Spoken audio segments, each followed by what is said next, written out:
We're all here and technology is caught up, so I'll open the Tuesday, October 6th council regular meeting. Okay. Here and technology is caught up. Uh-oh. Didn't you just say that? I'll open the October 6th council regular. There we go. That was my delay. My shadow. It's bad when you gotta put the mayor on the 5-second delay. Yeah, that's a good idea. You never know what he's gonna know. Never know. Okay, call to order, approve the agenda. So moved? Second. Did?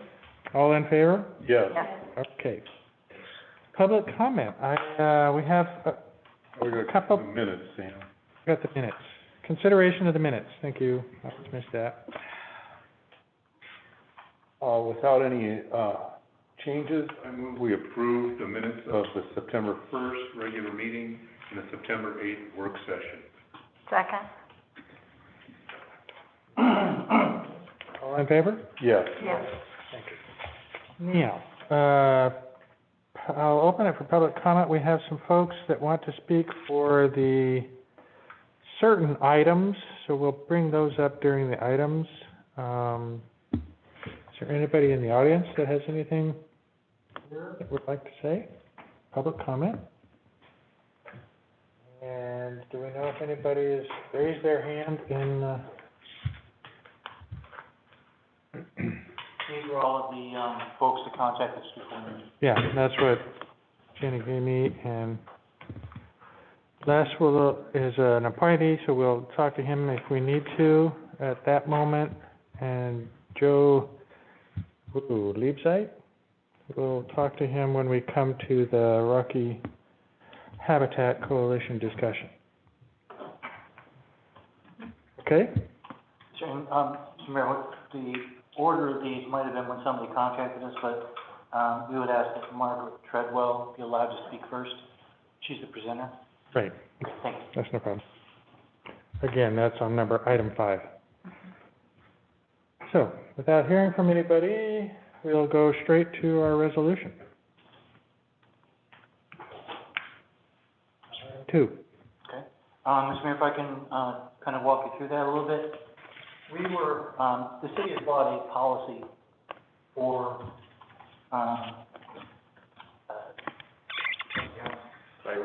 cybersecurity. And with that, one of the conditions for the approval is that we make modifications to the employee handbook so that the expectations are changed for the employees. And so, we put together Resolution 20-27 for the purpose of amending the employee handbook for that section. We recommend approval. Any questions or discussion?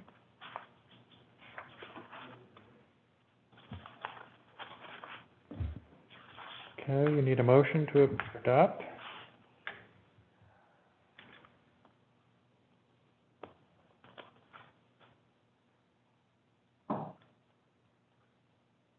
I'd be happy to do so. I'm sorry, if I could just get a idea of Resolution 2027, is that it? Yeah.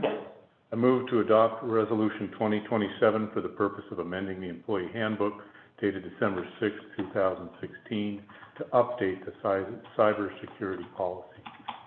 Second it. Seconded? Again, any discussion? No? Jennifer? Council President Benefield? Councilor Risley? Yes. Councilor Ogilvie? Yes. Councilor McCarthy? Yes.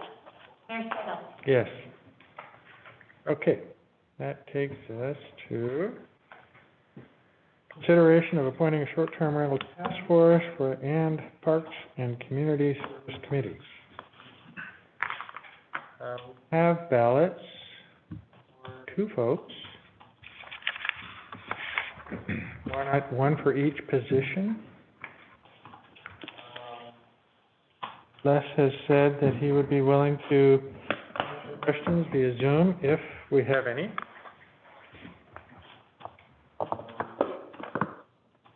Lynn Sinclair, is that somebody here? Okay. Les and Lynn are married. I suspect so, they got the same name.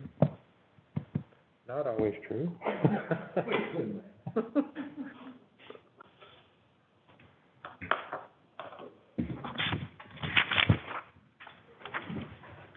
So our process is to fill out the ballot. Jennifer will coalesce it, and then we will have a motion to approve the nominees.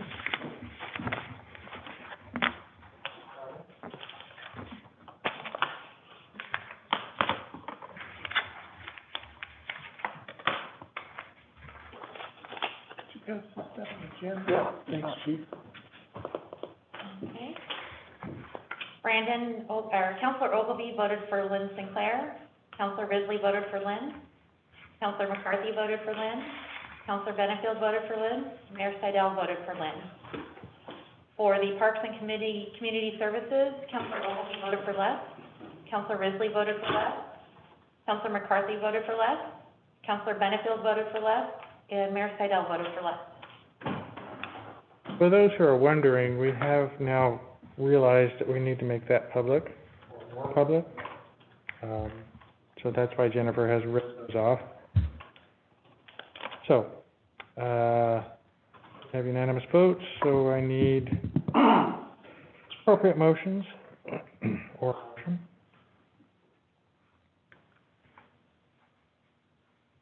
I move that we approve, Lynn Sinclair to the Short-Term Rental Task Force and Les Sinclair to the Parks and Community Services Committee. Second? Very good. Any questions? Obviously not. Jennifer? Counselor Risley? Yes. Counselor Ogilvy? Yes. Counselor McCarthy? Yes.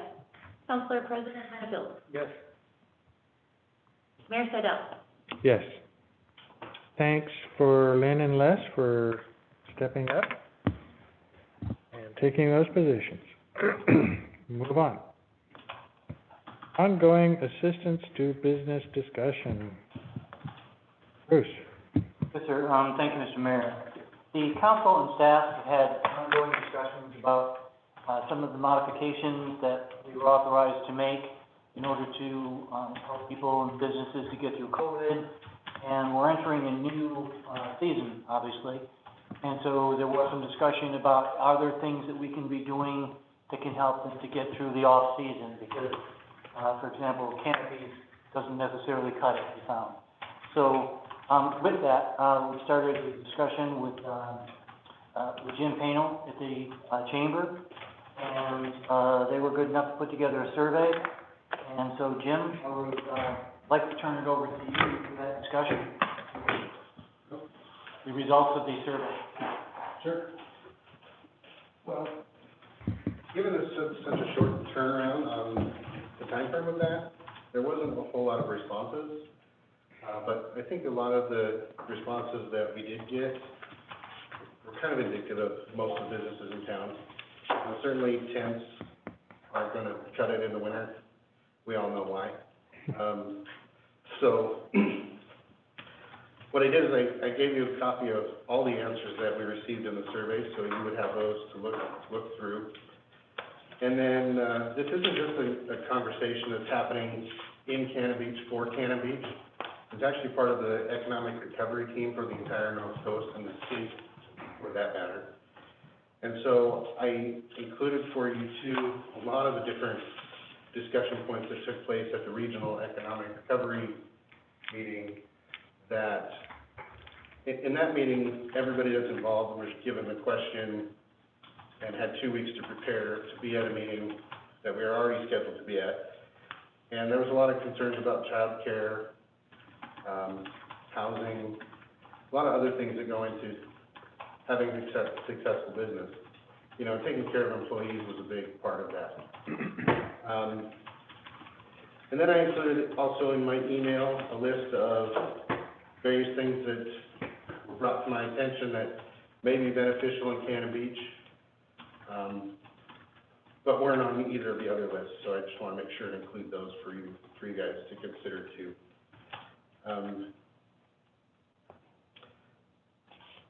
So I guess the question is, what can we do to help businesses? We're working on many different levels to do that and have been since the beginning of COVID. And so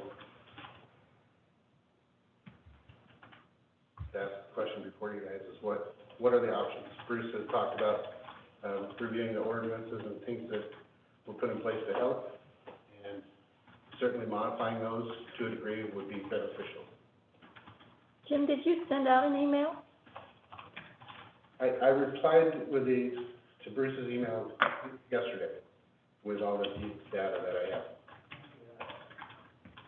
Did you get? I didn't get it. I didn't Okay, get it. I'm sorry if I did not forward that. I thought that y'all had it. I apologize. Yeah, I thought you were all on the recipients list. No. I got an email from Bruce talking about, Friday discussion, but Right. I didn't see anything from you. Yeah, I replied all to that, so I thought you would have received it. So I'm sorry if there was a mistake in getting that to you. And that was on me, so I'm sorry. But there was, several things came up. One is the personal protective equipment that, you know, they've been able to give it out, we've been giving it out. They wanted to, find a way that could continue, so that wouldn't be a burden necessarily on them. There was one idea that I thought was really good from the standpoint of, marketing, and that is that the city kind of has a reputation that we've been, staying ahead of the curve in terms of safety and public health and those sort of things.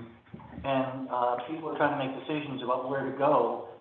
And so if we were to say, hey, you know, we've been working this for a long time, and, you know, we're a safe community, everybody's coming here, that kind of thing, and then possibly some statements from some of the businesses, that might make a difference to somebody on where they choose to come.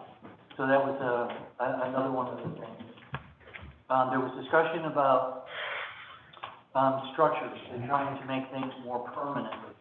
And we have, there's a question about tents, and, you know, we did allow canopies. There were some people wanting to know if they could expedite the process to try to put something up permanent. And we said no. I mean, permanent things have to go through the process. And we have two businesses that are currently going through that to go to DRB and Planning Commission. But we said we are not going to, change that process. We're only looking at short-term things with, under the emergency declaration.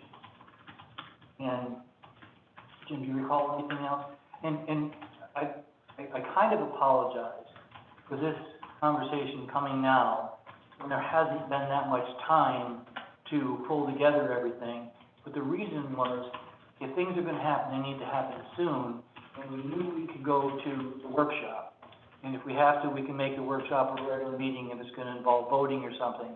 But we wanted to start the discussion with you as soon as we could. And I appreciate Jim and the chamber responding to that, and the members that joined the conversation on Friday. I thought it was a good conversation. But, this is something that, because of our meeting schedule, to go, you know, another month or 2 months or something, we're kind of getting past our point of effectiveness. So, this is just the start of the discussion, and, so that's part of it. Another thing that came up was, is it possible to repurpose some of the, TAC funds to, things like if it's gonna be PPE, or if it's going to be, the marketing campaign that I kind of alluded to, those sort of things. Is it something that, and there's a little bit of a discussion at the TAC meeting, but does it make more sense to put on events in the spring going into the summer, or is it better to try to spend some of that money if we have it now to try to help the businesses? So, that's part of what we talked about, or what was talked about in that call. Sure. And some other topics that were brought up, you guys have already talked about, that businesses felt like they wanted to kind of put back on the table, hopefully to be part of this discussion, was the possible closing of Hemlock was one. reevaluating the short-term vacation rentals was another, and allowing the 14-day to be less, during this time. And, so those were kind of things that were brought up, and parking, paid parking was another one that, we've had these discussions, and you guys have talked about them, but these are things that were brought up as possible ways to help, but of course, those all need discussion as well, so. I know we had the discussion about the short-term rental and allowing them more frequently. I learned a couple things on that call. One is that, because it was recommended by someone who was in the hotel business, and I said, don't short-term rentals compete with hotels? And they all said, no, if it's a different group. Short-term rentals are gonna be families that are coming in, maybe two families renting a place or something, maybe with kids, so it's gonna be a family-oriented, affair, as opposed to those same people renting a bunch of rooms next to each other. So they said it was a different clientele. The other thing is that the frequency seems to be self-regulating, because none of them can find the staff. Like, for example, if we said you can rent every fourth night or fifth night or something, they don't have the staff to be able to go ahead and turn. So if we're saying 14 days, it may be that they rent one more time a month than what they're able to rent now because of those kind of things. So that kind of, rang to me is that if you're getting a different group in. Another thing was that the hotels said, we're pretty much full. And, we looked full for a while. And so, if we're trying to get people in to do business and shop at places, and eat in restaurants, bringing in that other group might make a difference. I didn't realize that the first time we had the discussion. By the way, what you just summarized, Mm-hmm. I saw all that somewhere. Was in the note that he sent. Yeah, I about sent you. the conversation on Friday. Is on Friday, I tried to get something out right away. I didn't want to, I took it, I didn't see it, but Yeah, I just couldn't find it here. right, But it wasn't from Jim. Yeah, right, it was from Jim. It's from Bruce, yeah. and I just resent it to everybody, so, Oh, you got it? just in case. I It's, saw it come in. Okay. Just forwarded the email. Well, I think, obviously, these are ongoing discussions, that we have talked about doing this winter. And I don't see any problem with putting it on workshop kinds of timetables right now, until we can sort out specific topics that we can drill down into a little more detail. This is quite a list that we've all hashed out, but now we have new light on some of them, stuff like that. And the weather is gonna make such a big difference. I don't know, Interesting part, looking and talking to the hoteliers and vacation rental people about their occupancy, they're seeing continued, bookings looking forward. Now, whether the weather will drive that in a different direction, we'll see, but so far indications seem pretty good. And so what can we do to get those people from their lodging establishments when it's pouring rain sideways out into the businesses is kind of the question, I think, a big part of this question, to find an answer for that. So it's a bigger issue for the restaurants?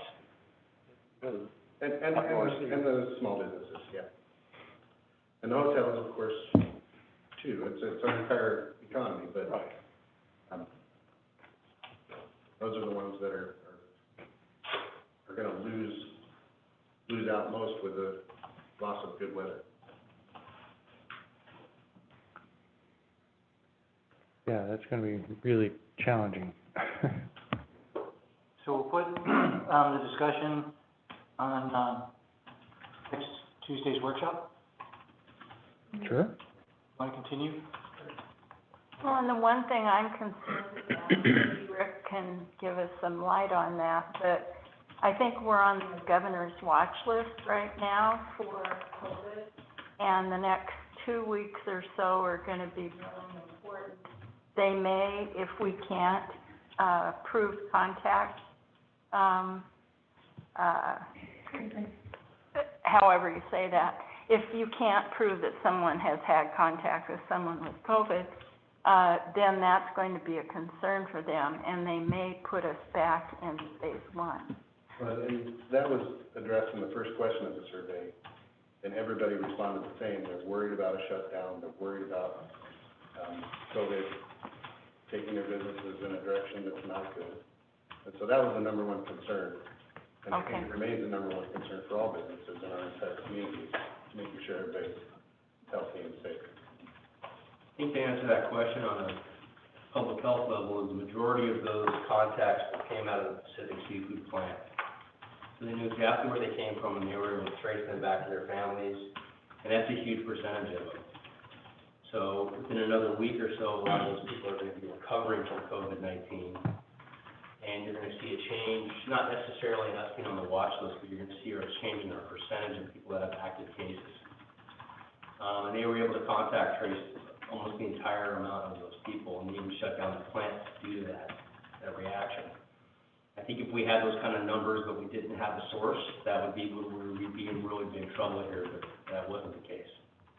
So, I don't know exactly what's gonna happen with us on the watch list, but I'm not seeing too many other signs that are saying that we're having an uncontrolled breakout, they can't locate the source. Thank you. Okay, thank you, Jim. Thanks, Jim. And, I'll make sure that information gets forwarded and anything new that we get from the chamber. Yeah, also, I want to mention, Jim, I tried to respond to the survey a couple times, and I couldn't get it to work. Yeah, the link wouldn't link. We will, look into that. I know that we had sent out an improper link on the first one, but we followed it up as soon as we realized that first link was still the test link. Okay. And then we sent out another email with all that. And then we followed up with 3 more, make sure everybody saw it. Okay. FYI, that's all. Okay, next item. It's still open today if you want to take it. Next item, okay, North Coast Rocky Habit Coalition Preservation Presentation.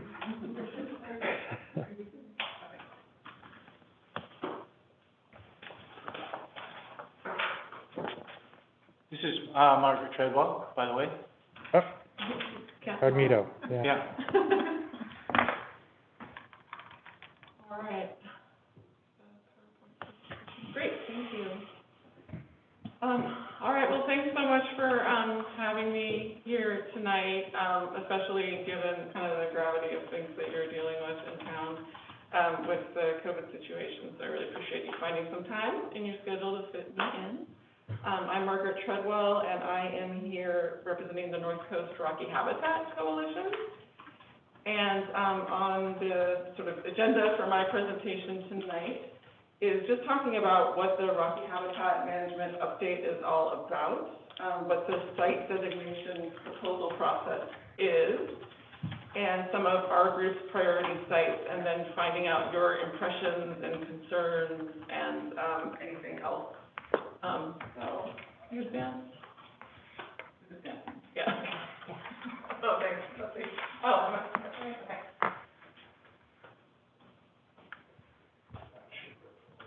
Okay, thank you.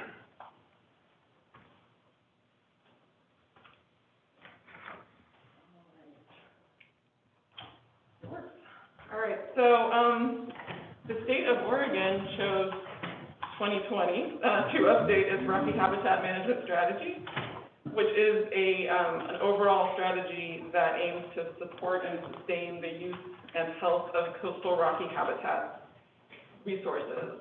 So 41% of Oregon's coastline is rocky habitats, and we are blessed to have some really remarkable examples here in our area and in Cannon Beach. So as part of this process, the state has invited all members of the public, including individuals, organizations, and governments, to submit proposals for additions, removals, and alterations to Rocky Habitat Site Management designation.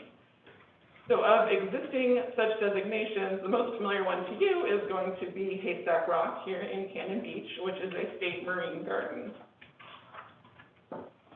So the Rocky Habitat Management Strategy recognizes special rocky habitat areas along the coast that are in need of site-specific management using designations. So these designations outline recommended goals and management based on the best available information, and there are 3 special designation categories that are identified in the strategy and that a group or individual can propose an area to be categorized as. So, the first is the marine garden or the marine education area, and the goal of these areas is to protect rocky habitat resources to support public enjoyment, learning opportunities, and to maintain ecological integrity. And these areas should be characterized by high public visitation and educational potential. And on the slide here, you have the rules that are outlined in the strategy for such sites. I'm not going to go through them in detail, but you can see them there in your handout. Second, marine conservation areas. So this is the kind of most restrictive category. The goal here is to conserve a natural system to the highest degree possible by limiting adverse impacts to habitat and wildlife. And these should be relatively intact ecosystems with a high ecological value. And lastly, there are marine research areas. The goal of these is to maintain the natural system to support scientific research and monitoring while maintaining ecological integrity. So these are probably mostly going to be proposed by researchers, scientists, academic institutions, that sort of thing. So proposals for Rocky Habitat designations are due on December 31st, and they're going to be considered by the Rocky Habitat Working Group, and then they will go to the Oregon Ocean Policy Advisory Council, or OPAC, for approval. There is certain information required for each of the proposals, and you also have to show that you did stakeholder engagement to find out what areas people are interested in preserving, what concerns different folks might have. So that's part of what I'm doing here today. So, what are the sites that our group is looking at? This is the big question. So, here are our priority sites that we've been considering and their characteristics. There are, of course, many really important rocky habitat sites in our area. On the North Coast, this is not all of them. But these are the ones where folks who stepped up and wanted to be a part of this process had the most interest. And having visited them myself, they are very special areas, so we're excited about possibly adding some protections to these areas. So I'm going to go through each of these one by one, but they are Chapman Point and Bird Rock, Ecola Point and Sea Lion Rock, and Tillamook Head.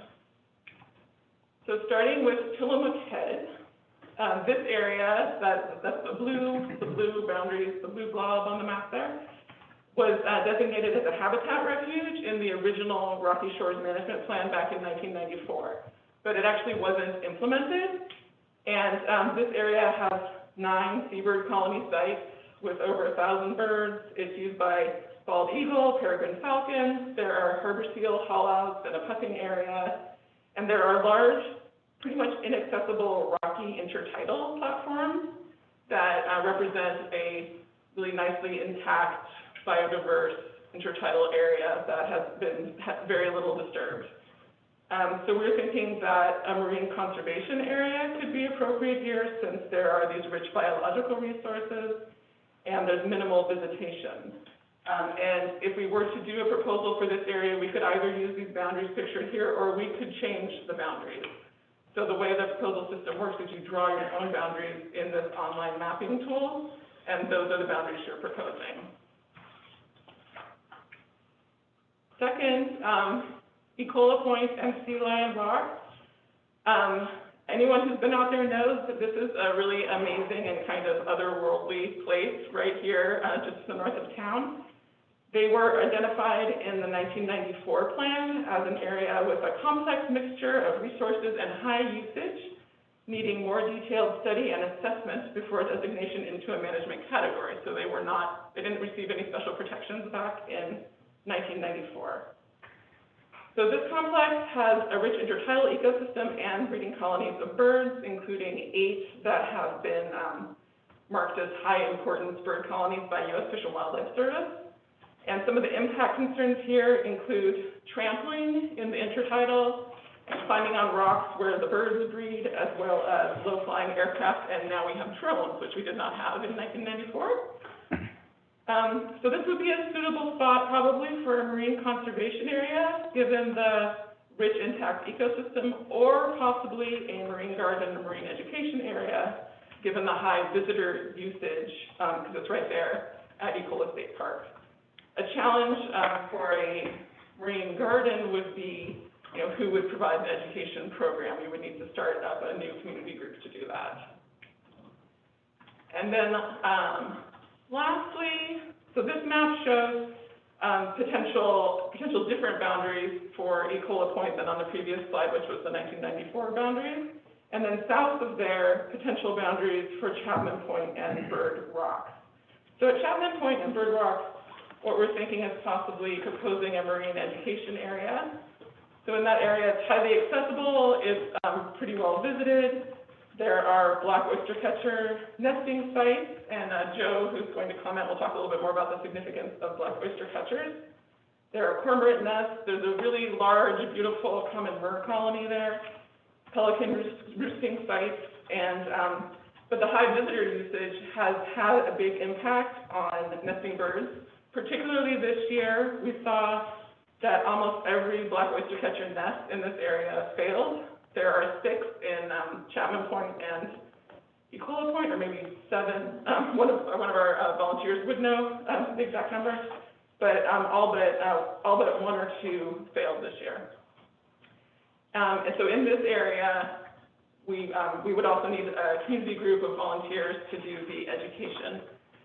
And I just wanted to note that these are just our current ideas. So as our proposals are taking shape over the next few months and as we gather input, we'll provide a few public Zoom meetings to provide updates. And I encourage the mayor and the council members and everyone else to join those to find out what our current thinking is and to let us know what you think.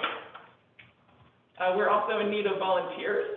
So I encourage interested community members to contact me.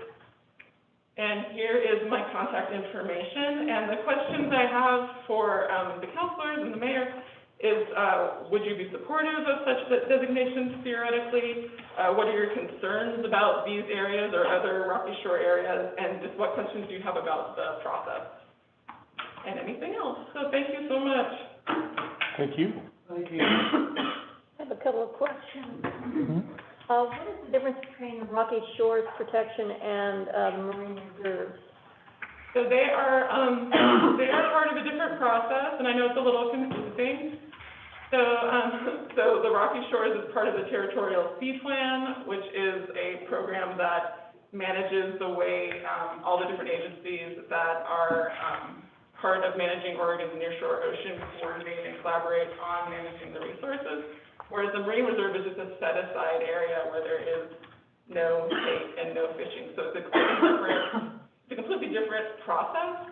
And this is a public process where anyone can make a proposal. Generally, these areas will probably be much smaller, whereas the Marine Reserve was a bigger kind of state process. So it is confusing, but they are different. So would you be preventing access to these areas that you're proposing, public access? Or not necessarily, and I would say hopefully not. So the idea is to look at each site and to see what are the impacts there, what are the needs, and what makes sense for management rules. So particularly with the marine conservation area, it's pretty flexible. The baseline is that there's no take, but there's not anything about no access. So some of the things you might want to look at would be having a rule about not climbing on rocks, sort of like at Haystack Rock, so you're not trampling on animals, and maybe no drones, that sort of thing. But I would think that limiting access, from my point of view anyway, would be kind of a last resort. Like it would only be in an area that was really necessary, because I think it's important for people to be able to access such areas so that they have actual appreciation of what's there. have you been working with HRAP on this at all? Yes, we have coordinated with ATRAP, so we did a site visit a couple of weeks ago, and, Kelly and Lisa and Kari from ATRAP all went to that, and we discussed, Kelly and ATRAP have been providing some support to the black oyster catcher monitor down there, who, has been documenting all the nest sites and unfortunately the many failures. So they've been, loaning her, signs that just are black oyster catcher nesting signs and an old spotting scope so that she could show visitors the black oyster catchers so that they would appreciate, the birds themselves and then also be able to see them without getting too close. So there has been coordination, and we're talking about, if there's any ways that, if we do a marine education area, what would it look like in terms of coordination with ATRAP? Is there any explanation of why the black oyster catcher has failed? So black oyster catchers are highly susceptible to human disturbance. So they're very skittish birds, and they also nest just above the barnacle line. So they're going to be pretty low. So if people are walking by them, they'll be disturbed pretty easily. So particularly at Chapman Point, there are some spots where kind of the pinch points that people walk through are right below nesting sites. So if a person or a dog, say, goes by too often, which can happen, then the bird will leave the nest to kind of act aggressively towards that person and leave their eggs or their chicks, in the nest alone. And if it's an egg, it might get too cold and then it won't hatch. And if it's a chick, it might not get enough food, but then also it's also more susceptible to predators when the parent's off. So that would be the main reason why. Do you have connections with, state park? Yes, so our local, beach ranger came with us on the site visit and talked a lot about, sort of the issues they see in those areas, for example, illegal camping, and other sort of poor visitor behavior. And then also just the challenges they have, particularly right now, because they're so short-staffed.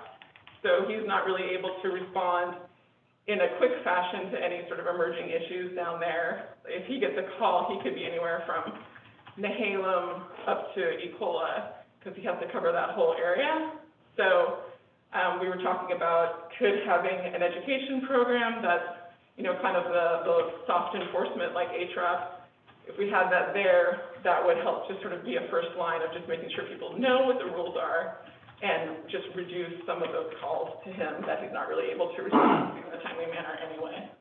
But as a state agency, they're on board with the whole program?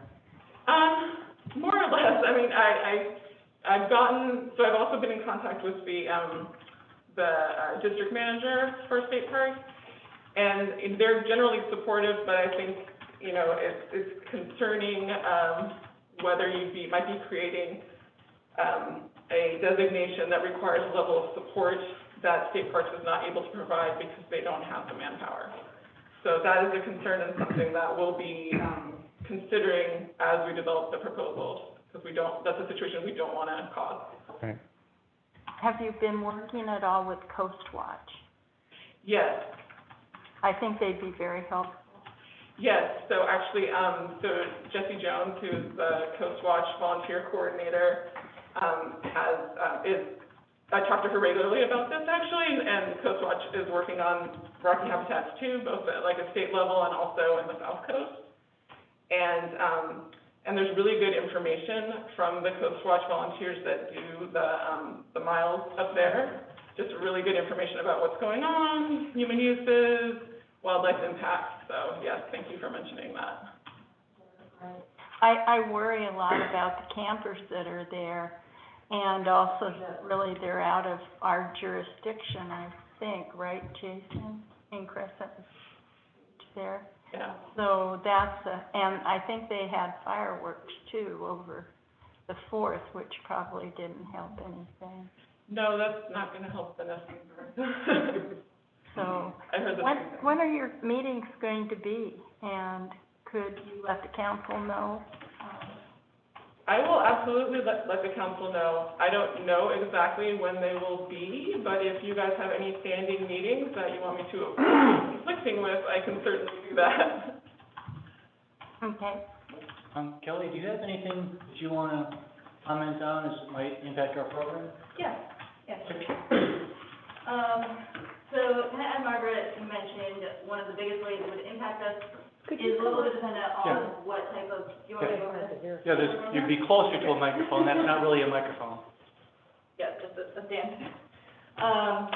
So one of the most obvious ways that this would impact, HREP and the city is kind of dependent on what type of designation they decide. So as Margaret explained, we have the, Marine Garden and Education area for Haystack Rock. And so if something similar were to happen at Chapman Point, it's kind of an obvious, partnership that HREP would be here. And, we would be able to support a new community group. I think it would be a little difficult if we were to try to take that region under our own scope, but that is something that would be under discussion with this kind of proposal. But certainly what we would expect to see is coordination and work with whatever community group and volunteer group wants to form to kind of adopt those regions. And, we would kind of see HREP being a partner who would be able to help provide training, outreach, or support in that kind of way. That's something just to keep in mind with this, is that's gonna be probably, be one of the first people in the area that we probably turn to and look to for helping in that. Great. Thank you. Thank you.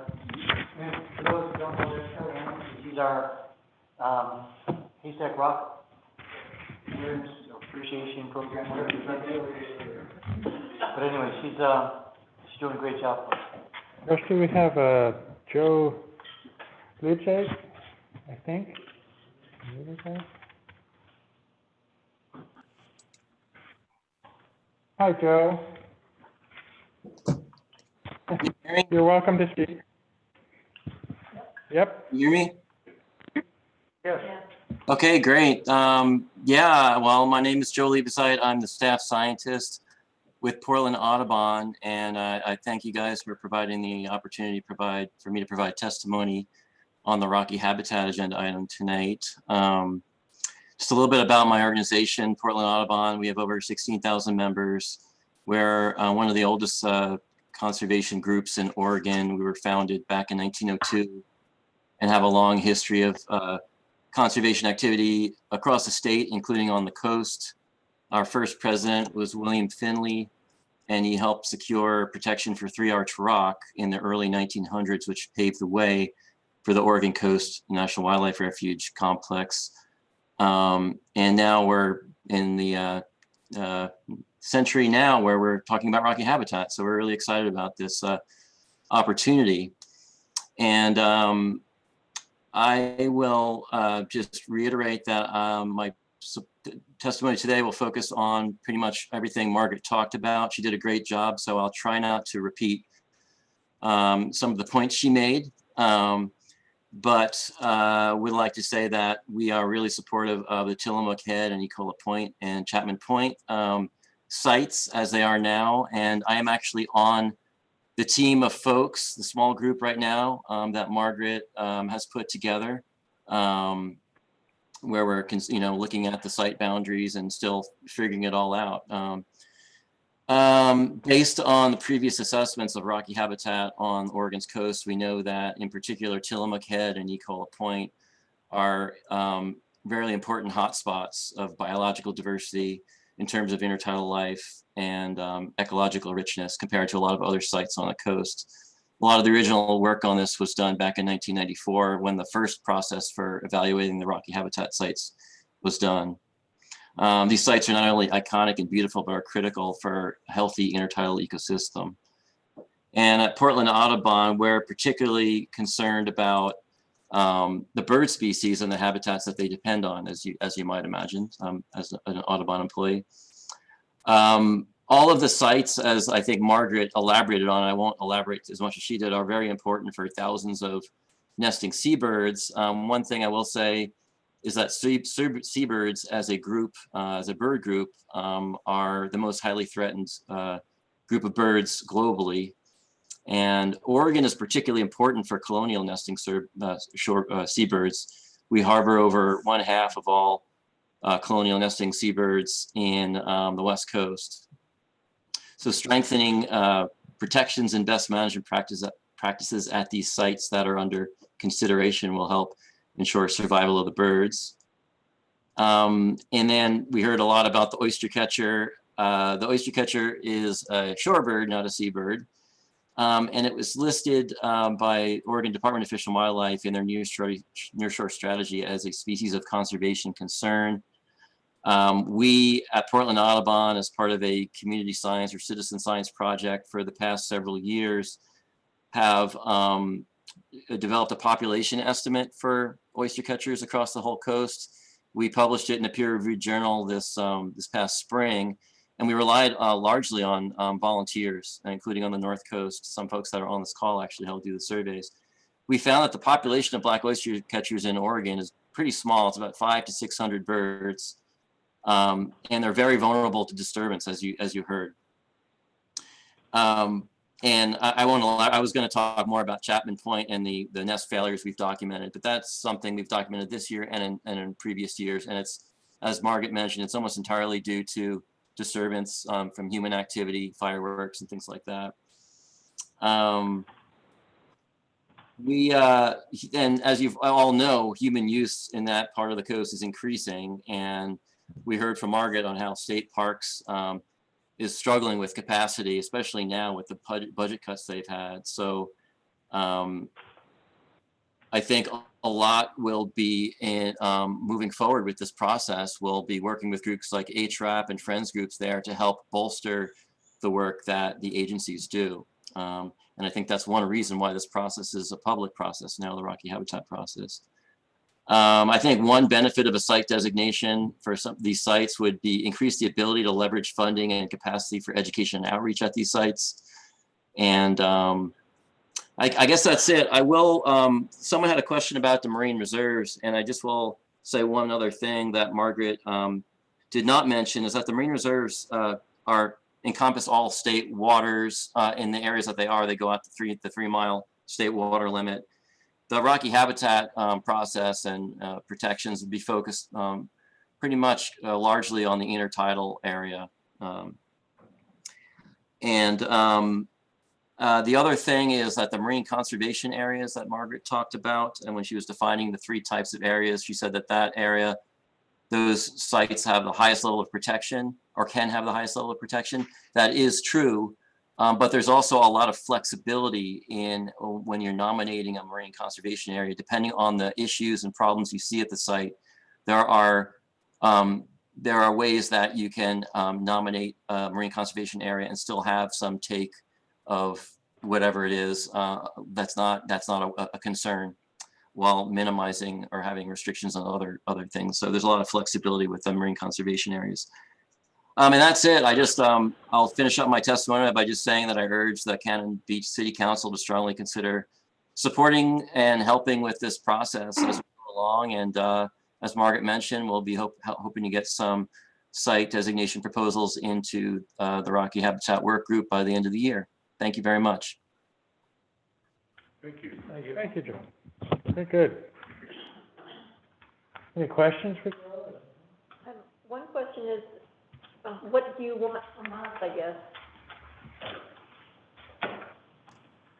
Well, I think there's a lot of things. I think Margaret has a small team of folks, and the proposals that you have to fill out for each of these sites, there's a lot to them. There's this whole process of stakeholder engagement, which we're doing tonight, as Margaret mentioned. There's also looking at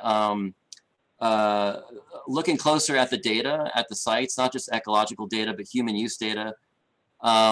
So if there's anyone in the audience that's a scientist or has a good historical knowledge of the sites, maybe have lived there for a long time, that could be really useful to helping put together these proposals. There's a lot of work involved in that. The other thing is I'll say is that if the Cannon Beach City Council decides that this is something they're interested in, or at least 1 or 2 of the sites or something they really think is a great thing, a letter of support would be really important for when we submit this proposal. The more letters of support we have from community members and groups like the council here can help get our proposal passed through. Good. Margaret, anything you want to add?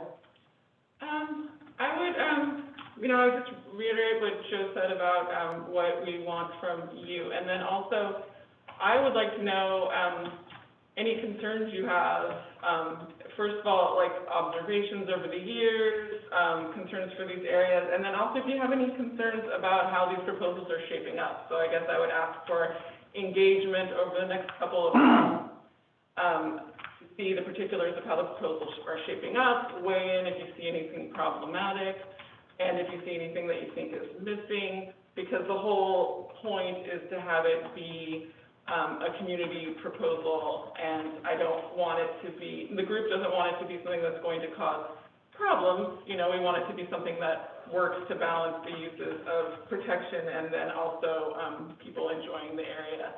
And as Joe just said, there are possibilities for take or, harvest of certain things, just depending on what the needs of the site are. So it would be great if you and interested citizens could help me know what those things are, or help our group know what those things are. So that's what we want.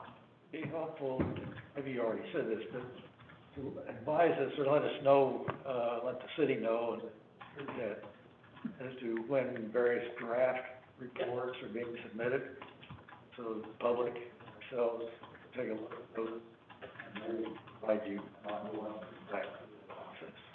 Yes, that sounds good. There's not a process for, like with the state to submit a draft, but I will be preparing, or we will be preparing several drafts that people can then review, so I will make sure that they make their way to you as well.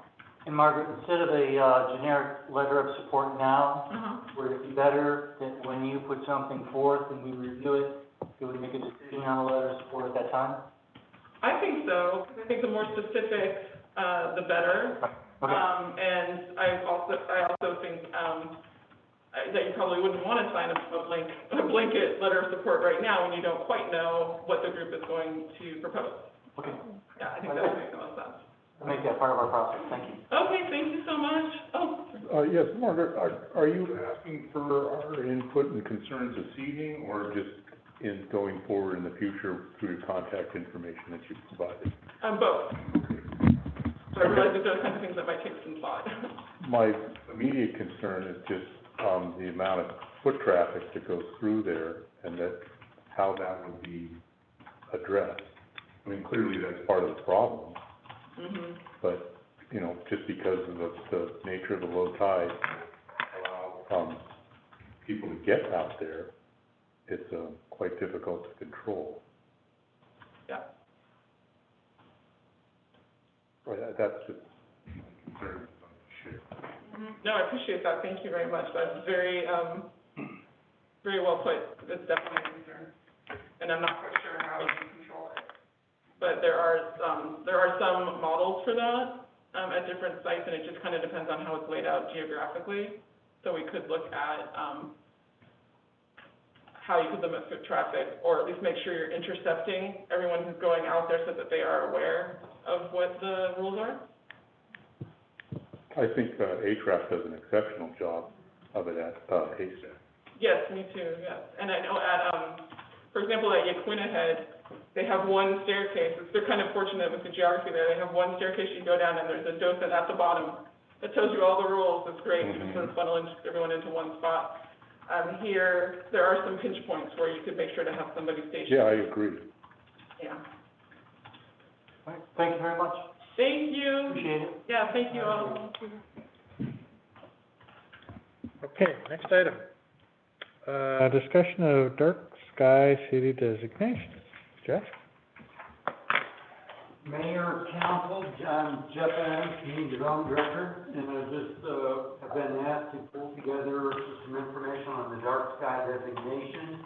And I just want to note that the city manager did not allow me to do a PowerPoint. I noticed that both Margaret and Mark have gotten that opportunity, but anyhow, he saved me. So,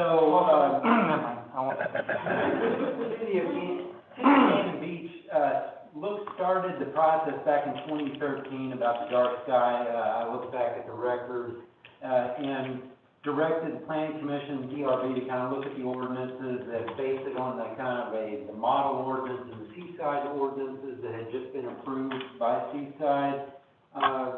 Ordinance was adopted in 2014, and we now have in the DRB section and also standalone for single family in our general requirements and regulations. But I could not find anything that there was ever started a designation process in the record. Someone else might be able to find that or speak to that, but I couldn't locate any of that. Then the International Dark Sky Association, if you haven't been to their website, it's a great website. It gives you the guidelines for each one of their different types. They have 5 different types: dark sky communities, reserves, sanctuary, parks, and places. Cannon Beach could seek that designation. I have been involved in the Sun Valley and Ketchum dark skies original ordinances that went through Blaine County at the time. They are now the only place in the U.S. with a certified reserve area that's in central Idaho. It's also a great website to see what those kind of designations are like and the literature on that. There's also state, local, and state chapters that also have great contact people that will come and speak to this and work with us if we elect to do that. The guidelines, if you pull up the one for communities, it's about a 1 to 3 year process to go through this type of designation and to get a certified membership. I've kind of read through their guidelines and what it would take for us to move as a community. It's not simply just, get nominated. There's some things in our ordinances that do not meet the minimum requirements for all communities, so it's going to take some ordinance changes as well. But there's other things that if you go through the different points, it takes various measures to make this effort. So not only is it a 1 to 3 year process, but it's also an internal process that we're going to have to make some changes as well. I'm happy to investigate that more and look into the different specifics and give you a PowerPoint if you want. I thought I would touch base tonight and say that, yeah, there are steps to take and we can do that process, to be a certified city. And I just heard that the conversation had come up. I've been involved in a couple different dark sky ordinances and in the community that did the reserve where they worked with the national parks, they worked with the various communities to do that because it was regional and covers a large section of the state. So, any questions? I have a question on how you, regardless of the ordinances you have, and we have a number of them, how do you enforce them? The enforcement officer puts daylight, and the issue with neighbors are not. That's a great point.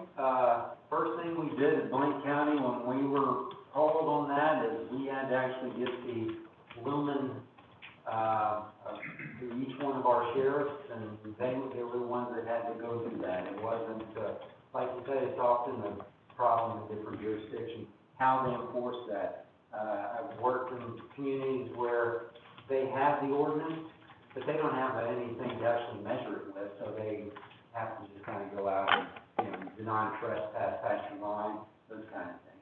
So there's different ways to write ordinances also that can help that measure, but it's usually left with the law enforcement that has to do that. But how is it enforced here? I mean, is it enforced here, and how is it enforced? Because I've heard several people complain about lights, and I don't know if it's, I think the lights have probably been installed after 2013 when it was initially passed, but how do we enforce it here? I can only speak to the ones that have come to me, and those are mainly commercial, and so we have gone and spoke to them because you say, it doesn't overlap with our code officials or whatever, Well, I can tell you in the winter months, it overlaps.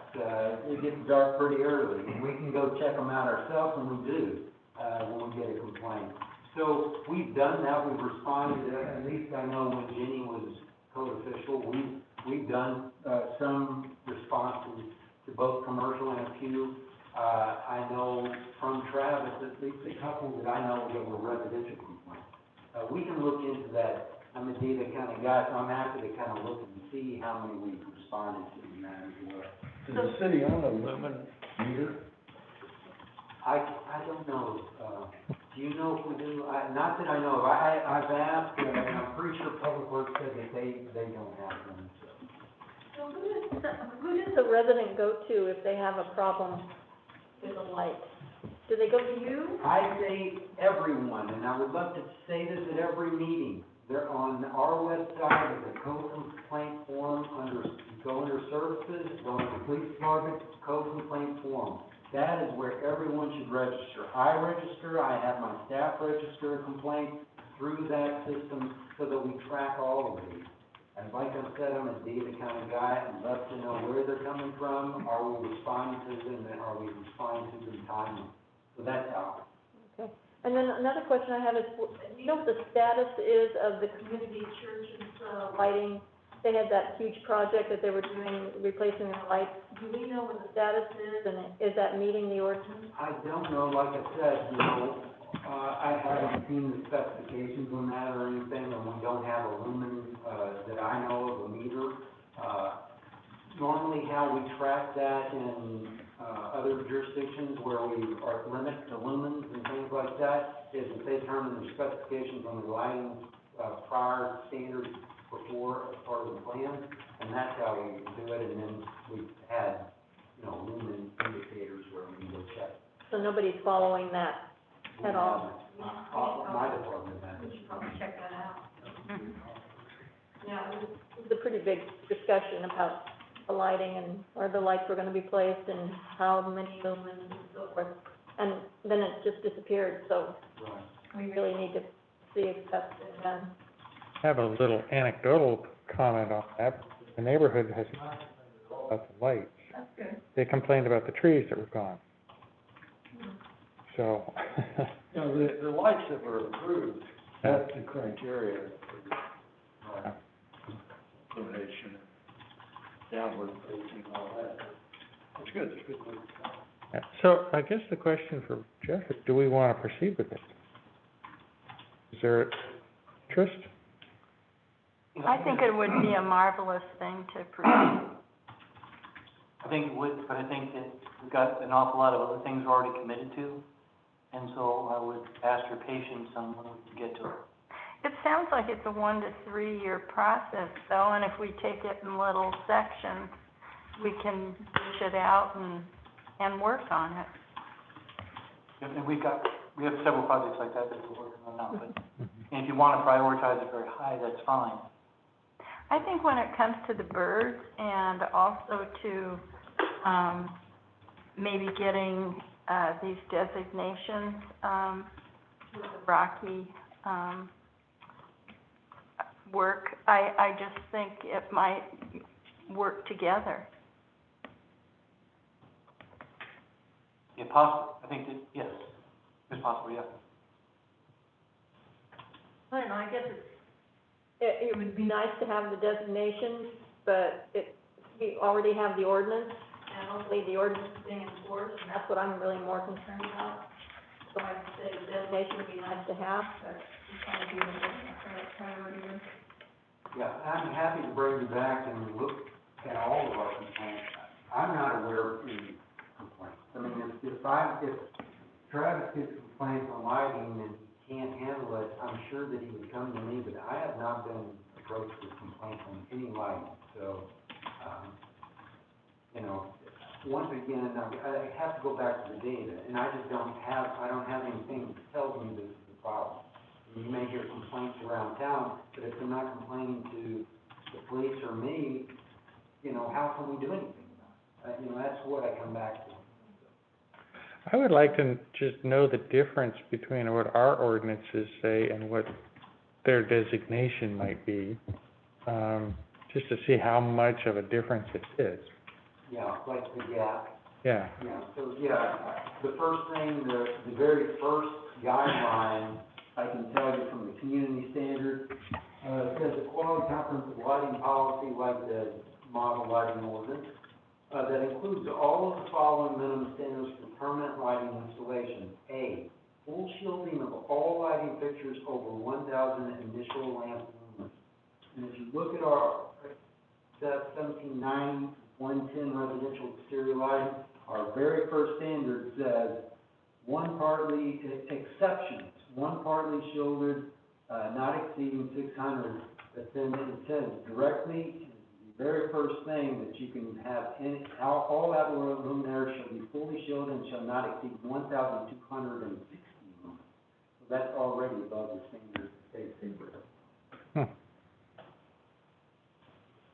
Well, sounds like I would like to kind of proceed, but not with any sort of major effort. I know there's so many other things we're doing, but occasional information would be kind of fun. Probably would. Well, I think this community is very interested in having dark skies at night.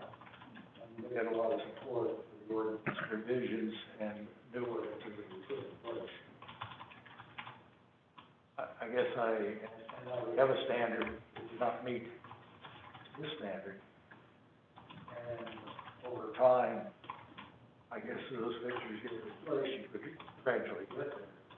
But I'd just be concerned about putting more limiting restrictions beyond what we have, unless we know that we have a problem right now. I like the idea, I walk the dog and I love looking up the stars and trying to find the satellite. I've got, matter of fact, today when I looked for one, the new construction in our neighborhood, and 9 exterior lights on all night, and I could not see the stars, so. Yeah. Well, you know, that's definitely. It'll show up on your. Yeah, that's what I was gonna say. That's, you know, that's, all I can say is, we can't respond unless we have those complaints. And so, if there is an issue, we wanna know about it. And so, give us a chance to buy a lumen. Well, and I do think, About the PowerPoints. We can get that under the emergency, I'm sure. If you promise no more PowerPoints, I bet he'll approve your lumen. well, this is an opportunity maybe for tonight to seek out those, because I've heard complaints about lighting, and just to encourage people who have complained about it to get it in so that you'll have something to measure it by.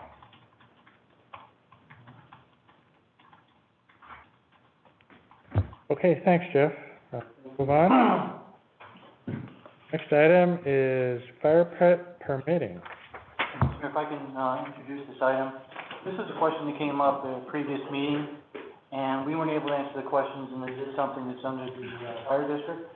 And so, we invited, Chief Reckman to come in, and then also, Chief Reckman had wanted to talk about, the district cooperation with the city and other entities. And so we said, well, if you're coming for this one, you might as well go ahead and talk about that one. So he has 2 items. Okay. Go for it, Mark. Okay, so I'll try to answer your, campfire questions first. So I wasn't here for the meeting, so, I guess, looking for questions and what kind of discussion we need on the campfires. Well, I think it came up during our conference with the councilors. Several people who attended that had questions about what kind of permit do you need to get, to have is a permit required for backyard fire pit or backyard fire? Where do you get it? How do you get it? And also, my question was, it came up during our last, talking with the councilors, and that was, when we had the fire ban, apparently backyard fires were not, regulated and were allowed, and I don't understand that. Okay, so I'll address some of it. So, fire district, by ORS, has no authority to regulate fires. All we can do, we can regulate it, I know it's weird, but we can regulate it in time of emergency for safety, we can shut things down, but that's it. That's why the police department actually issues all the burn permits, because the city has the authority, fire district does not. Outside the city limits, ODF handles all of it, because again, a fire district doesn't have the authority. So during the high winds and that east wind, we did shut everything down. And there actually was nothing allowed. And we were out enforcing that. So backyard fires were not permitted? They were not. Beach fires. Beach fires were not. The beach fires took us a little bit because the city, the district has no authority on the beach. That is state parks. And so we had a little bit of a slowdown of getting that put in place, because we had to wait for state parks to actually do that. And at the last minute, they finally did that, and so we were able to put that out and start enforcing the beach fires. But as far as the permits during normal time, that goes through the police department. And Chief Shimmerhorn could speak a little more of that than I do, because we refer everybody to the police department for permits. And then in July, when we start shutting things down, the police starts tightening up a little more on backyard burns and what's allowed during the summer for campfires and things. I seem to remember when the fire permit regulating ordinance was adopted a long time ago, that, when it was Cleve Rupert that was the fire chief at the time, he said that the fire department would go around when anybody asked for a permit to have a backyard fire, I guess it's a year permit, that they would go, a representative from the fire department would go and take a look at where exactly in the backyard they could burn. Is that still being done? No, I'm not, I've never done that.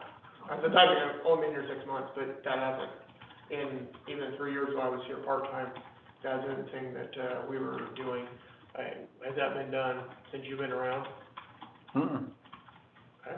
Okay, so somebody can go in and get a backyard fire permit, lasts for a year, but they can burn anywhere they want to in the backyard. They're given regulations, I believe, from the. Yeah, it's a barrel or in a, can, like a burn barrel, that type of thing, or I guess a fire pit, that type of thing. But there are restrictions on it that were given to us, and I can certainly get you guys copies of them, but it has the restrictions on when they can burn and that they need to call in each day before they burn in case somebody calls and says, oh, there's a fire in the hills. Well, no, that's Johnny burning.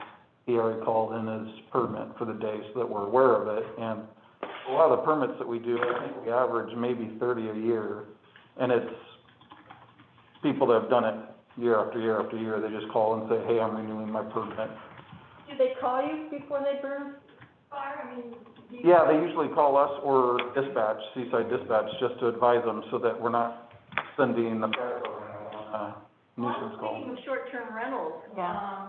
People who want to burn a fire in the fire pit that night, do they know enough to call the fire department or the police? I don't know how that works for, Short-term rentals. Yeah, I don't know how many people actually for little recreational fires actually call dispatch for, I think most of the people that are calling are for large burn piles, for debris, things like that. I'm thinking more of the recreational fires. I have a friend who, across the street, they were burning, I think there were some relatives or something in the house, and they were having a backyard fire during the red flag, thing, and, I think she was concerned enough to call the police department and say, can you do this? And apparently the police department said you could, so I'm just a little bit concerned. That could have been before it actually went into place, because, we shut it down the day of when it started, I believe it was that Monday is when everything started, and that's when it got shut down. We had some calls for it on Saturday and Sunday leading up to it, and it was still loud at that time, the wind hadn't come, we didn't have all the red flag at the time. But once, Monday hit and we shut down, we didn't have any calls for residential fires. If that's happening, call and confirm, because I know for a fact that they were telling people no, but they may have told you we were told we could. Yeah. And that happens quite often, so always call and confirm, and we can follow up on it. Is there anything we can ask the short-term rental property managers to do? Put a notice in the house that they're renting out saying, if you're going to build a recreational fire, please notify, or these are the rules, or something that gives that. Sure, I can get with Jeff and we can get that to the vacation rental companies. Yeah, I think it's important. Yeah, we had one right across the street from us that was burning during the windy time. And if we weren't calling any of those, we spent a lot of time on the beach, taking those beach fires. But I didn't have any residential ones we were out on. We called each other around the neighborhood, but we didn't call you. We will next time. Yeah. Thank you. I'm curious, for Jason, OPRD shuts down the beaches for beach fires, correct? Mm-hmm. We don't have the ability to do that? No, that's state parks jurisdiction. But we work with them to police the beach for anything else. Yes. If we had a criminal down there or some activity down there that we're the ones that they use, technically. No, they usually do it uniform across the board with all the cities, and it is their jurisdiction to do that, but Yeah. we can't step on them to make the rules that aren't in place. You know, if we're going down the beach to arrest somebody for committing a crime, that's different because we have jurisdiction in the state of Oregon, but we can't make a rule in their area. Intriguing. Yeah, that was the slow of getting the actual burn ban out, is we were trying to do uniformly with state parks. ODF put it out, and we were following ODF's, or our forester's recommendation, which was perfect, but we were trying to get state parks on the same. Unfortunately, it took almost another 24 hours for that to come into play. And when I did, we were able to get it out, and we spent, I had a crew out, and we posted every access we could do from one end of our district to the other, all the way south to go. We were putting up flyers in the beach accesses, just trying to prevent them on the beach, because we knew that was gonna be the problem, and it was. During that night, we spent, a good amount of time on the beach, putting out beach fires. And the biggest problem we had during that time was not only the beach fires, but people were trying to get out of the wind with the beach fires. They were doing it right up next to the grass. We were chasing them feet away from the beach grass and the vegetation. The rule is 50 feet away from the grass and vegetation. We really enforce 25 feet. I won't say necessarily make them go 50 feet away, but we definitely enforce 25 feet. That night, obviously, we were out there putting them out wherever they were. Gary? Okay, any other questions in that topic? Okay, Mark, move on to the next one. That's your... Thank goodness Jeff is gone. I know, I'm disappointed. Okay, so kind of tonight, what Bruce and I talked about was, we'll just spend a few minutes to talk about, I guess, kind of breaking down little barriers that maybe there have been in the past. Cannon Beach Fire District and the City of Cannon Beach are two separate entities. But as I'm gonna go through this, there are so many ways that the fire district and the city are intertwined. And that's kind of been my thing the last 6 months, is really kind of breaking down those. I'm in City Hall daily, talking to Jason, talking to Rick, talking to Karen, Rusty, everybody on different things. And so that's kind of what this is about tonight, is kind of talking about where does it all fit together? Because it really does. I can't operate without city. And so trying to put this all together. just looking at calls and where we've gone, there was some really, I thought, interesting data. I'm really disappointed Jeff isn't here, because I like Jeff's thing, I like data. I like pulling this out of our incident response system. You see our calls, we've gone about 42% since 2012, that's where I can go back to and look at data. And you look at, police department, with the exception of this year, that who knows where we're gonna end up, the big skyrocket they have there is based on calls per day if we average out where they are today. But they've also gone up about the same percentage in the same amount of time. So when you look at what we're doing, what the police department's doing, we're responding to a lot of the same people. I just thought that was really interesting that we're both, back up there, we're both 41, 42% increase, over the same period of time. Okay? When you look at where we're going, this is just fire department, where we're responding on. We're responding, I pulled out those little pie things, and you guys saw this a year ago, but it kind of goes back to my next slide of where we're going to. We go to a lot of forest land, streets, highways, motels. Those are all tourist related. And I think that goes to a lot of what we're doing, is that 74% of the time in 2019, it was non-residents were going on. And I had a question for Jim, and I'm glad Jim asked this, is when we're saying non-residents, does that include the second homeowners?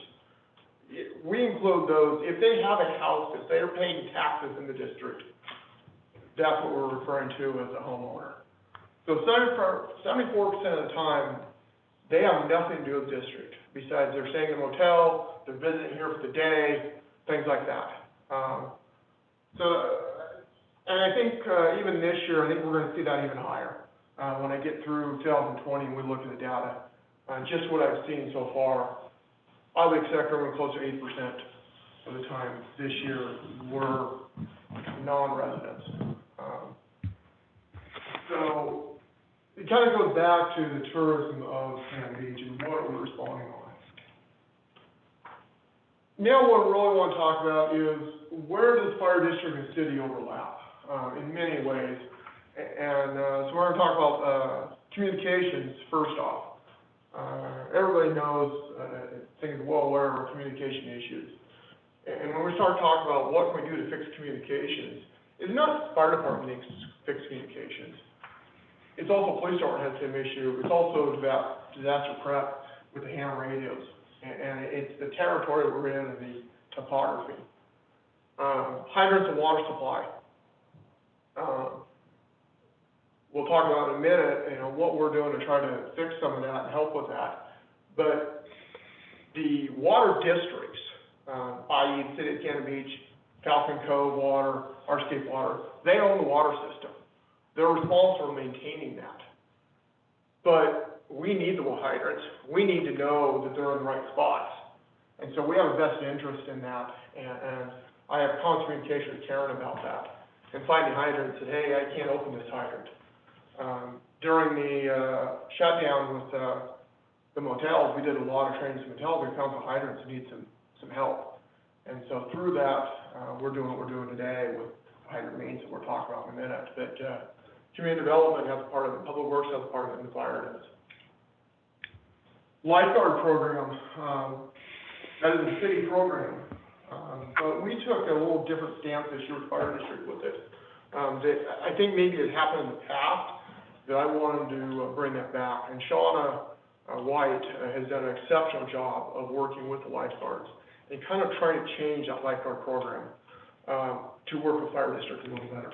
In the past couple of years, there hasn't been great communication with the lifeguards in the fire district. This year, way better. Our water team, as small as it is, trained with the lifeguards, I can't count how many times. They went up to Indian Beach and did some stuff off of there, and it will only get better. But that's just another way that we're the ones responding to them. Lifeguards are the ones pulling them out. And we had some incredible saves this year, I think because of what that interoperability we started with. Business planning, inspection, plan reviews. I'm in here with Jeff and with Karen constantly. doing plan reviews. Jennifer used to always be bugging me to, hey, go look at this one, and we had some great, looks at where's hydrants, where's access. That's part of this job, is access and water supply. We've had some really good conversations about how do we get access to water supply to certain places where they're building. Just like the one we talked about earlier, how do we get there?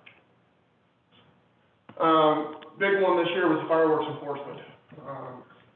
I don't have the ability to write citations. I can't enforce fireworks. What I can do is I can get out there with the police department and help them spot them and help point out, here's where the problems are. And that's what I did over 4th of July.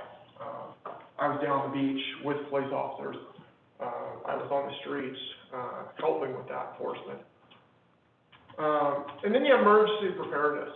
And I think that's one of the biggest things is, the fire district is right in it. I talk to Rick all the time, doing the CERT team, doing the COWS towers. The fire district maintains the community warning system, which we'll talk about in a minute. It's kind of a shortfall of that. But again, just another place fire district is back with the city. So talk about what we've already done and where we're going. We talked about the lifeguards. It needs a lot more help, but we've done a lot of good things with this year. The hydro program this year, we did the intergovernmental agreement, where I've got 2 guys out right now. They have pressure washed every hydrant in the city and going through, started with the north end, going south, maintaining the hydrant. They're down the Tolavana area now, touching every hydrant, painting them, cleaning them up, replacing bolts on them. All the maintenance needs to be done every year on them. It was previously the responsibility of the water department, but they're short, they don't have enough to get to every hydrant all the time. And so this is a way to, for the fire district to help with it, and now I've got staff in the summer. I've got 2 people on in the summer. The city is helping supplement that by them doing the maintenance on the hydrants. So it was a great partnership. Police department, all their officers are first medical responders. So for medical calls, they're already in their cars. They're already in the city. And so they get dispatched on medical calls. If they're available, they're going to be there first. A good chunk of the time, they're there first. So in exchange of that, we started trying to help them with the EMR recertification. Through another intergovernmental agreement, we're helping them track that EMR and doing online training with them. They come to our EMS drills, and it's been a really good thing. We do plan reviews. Again, I talk about here with Jeff all the time, the plan reviews. It's been a really good experience to work on those access water slides and the opportunity for our district to point out things are lacking. How do we fix these access and water supply in different areas? What do we need to improve? I think one of the biggest things is communication. And when I talk about communication, it's radios, our dispatch center. But it's also the hand repeaters. I had several conversations with Rick about fixing what happens when the next windstorm hits and we lose all communications. It was the ham guys that kept things going. And so it goes back, we have ham radios on our both of our fire stations, and keeping those up. The water system, we talked about going out and doing the hydrants, but there's also places in town that I've identified with Karen and I've talked about, that need some pressure fixed, that there's some flow problems. And so it's trying to help with that, identify those areas. The lifeguards, it was great this year, but needs improved. And they weren't on maybe as early as maybe we could be, and maybe as late, maybe some hours that the fire district can help with. And maybe there's more opportunity of our guys on the swim team and the rescue team integrating with the lifeguards. We don't have a fire marshal. Fire district doesn't have a fire marshal or have the money to support a fire marshal. So by default, I am the fire marshal. I am a fire inspector. I am certified in that. but I don't necessarily have time to be out doing inspections all the time. Alton has been absolutely awesome with me. I've leaned on Alton a lot to go and, hey, go with me and look at this spot, because I don't know this system. And so another just great joint partnership there. Talked a little about disaster planning. We need more with CERT. I think CERT's a great thing, and more collaboration with the fire district of how we incorporate CERT more in the fire district.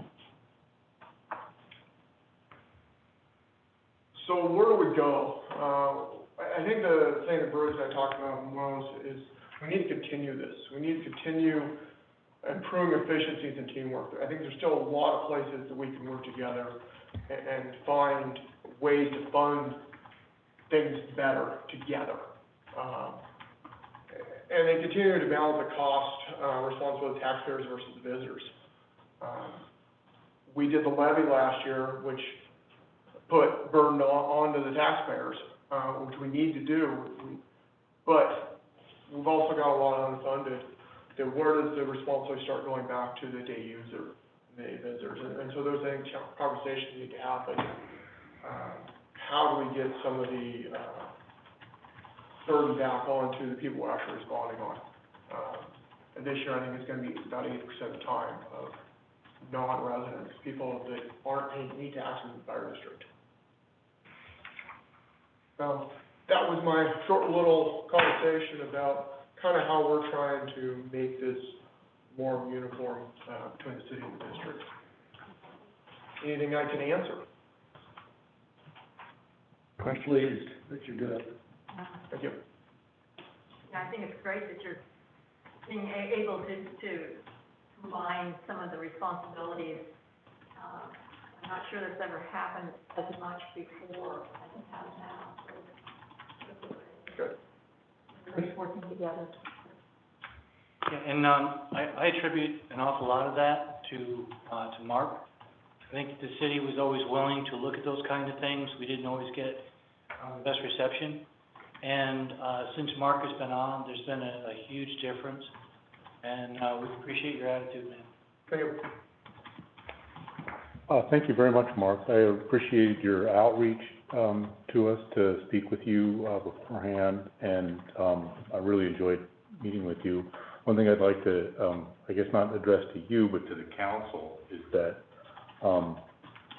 that the issue that he brought up about the missing funding from the visitors, and I think that could be approached possibly from a tax funding standpoint. I believe, and I may be speaking not as factually as I should, but that's a way that maybe we could use some of the tourism tax money to go towards that. I know we have in the past talked about the food and beverage tax, and right now I don't feel comfortable advancing that discussion, but I think it's something that we should definitely think about in the future.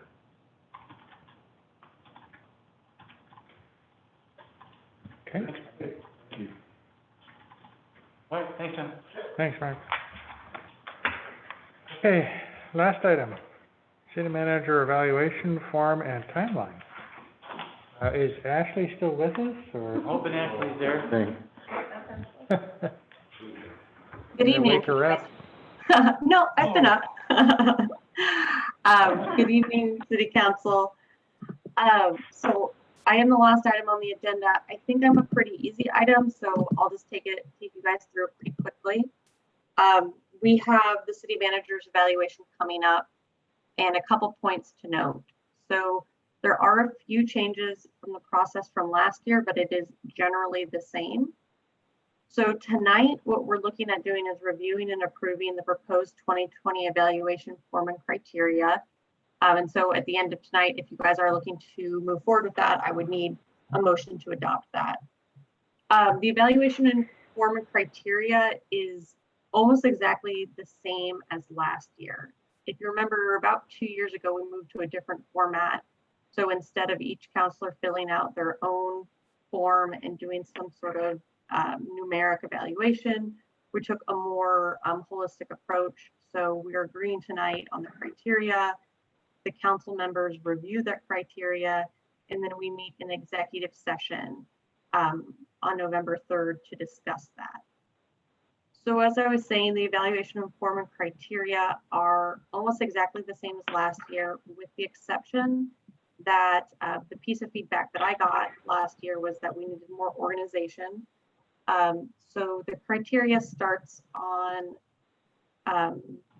oh, the page numbers aren't numbered. I think that was another piece of feedback, so I'll make sure the page numbers are numbered. But the last 2 pages of the evaluation, I numbered the criteria because last time they were not numbered. And then I removed all the extra white space. But the actual criteria remains the same. So that is, one very small change that I took from last year. One of the other pieces of feedback that I've received about the process is that it takes too long. So, typically we would adopt the evaluation form and criteria.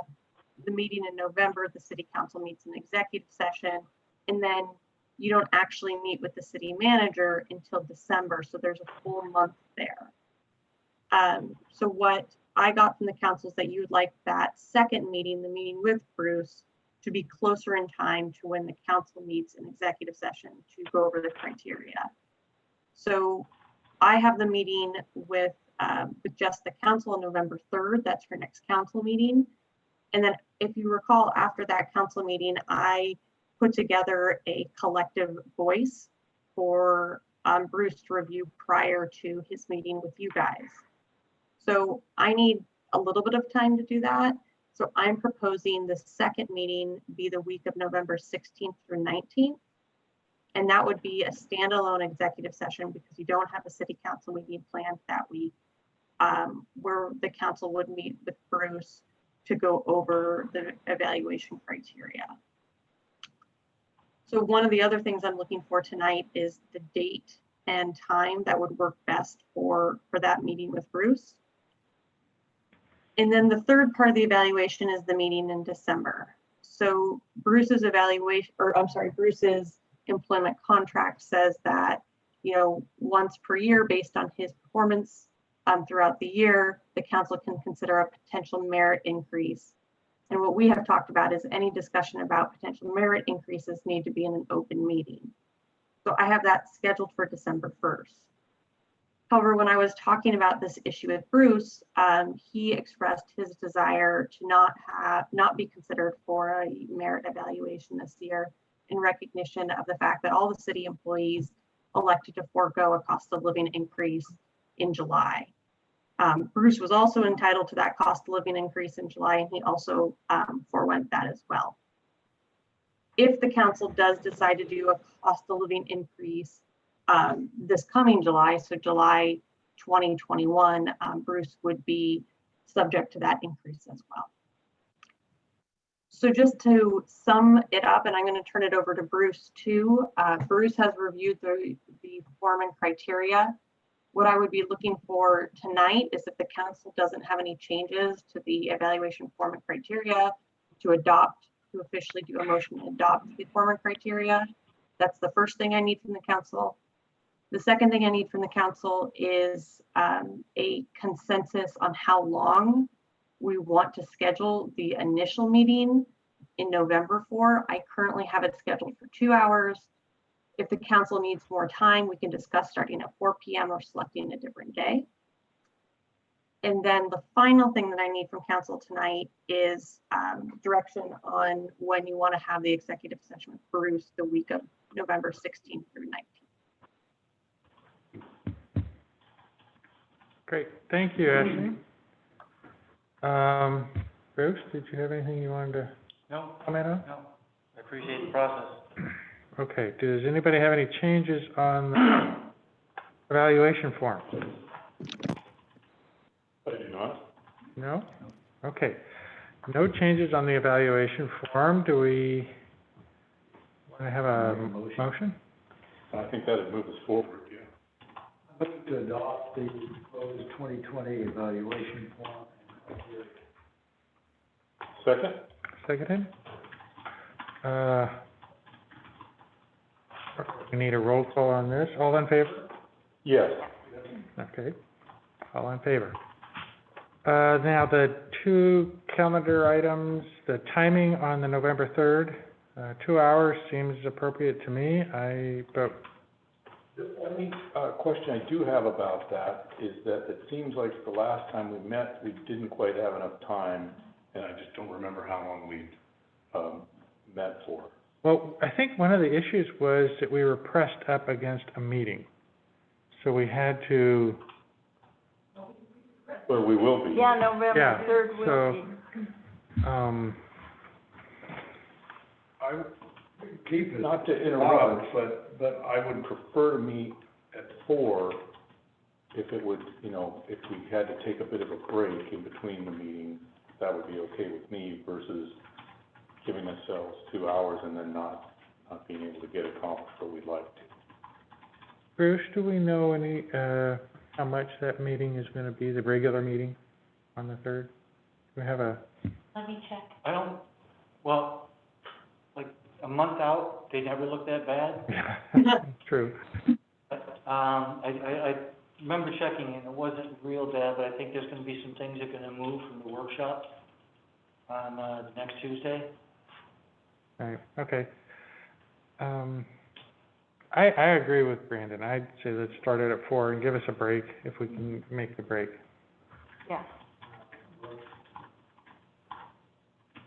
Okay? Let's do that. Start at 4 on that one, Ashley. Okay. And, this week of the 16th, I don't have any, so anybody who has a concern? Yeah, I can't vote on that. 19th's out. I'm willing to go with the consensus.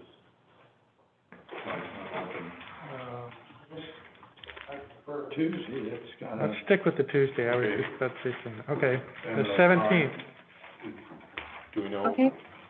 You have another meeting, 5:30? it's fine with me. 5:30? 5:30 on the 17th, Ashley. Okay, and I believe I checked this, but I just want to check this with, Jennifer. The council chamber is available that day. Right. Development. Is she nodding? She said it was available. Perfect, okay. Okay, All right, that's all I need. Great. 17th at 5:30, November 3rd at 4 o'clock. Ooh, we could get pizza. Yeah, okay. And Bruce, sorry, one more question for Bruce. Bruce, for these executive sessions, you have the option to have them in public session or executive session. So you can get me your answer on that, soon as you can this week, if that's okay. I can do that now, for executive session. I assume. Great, thank you. Okay then, that ends that. We are done with the front page. Anybody have any questions or concerns for the monthly status report?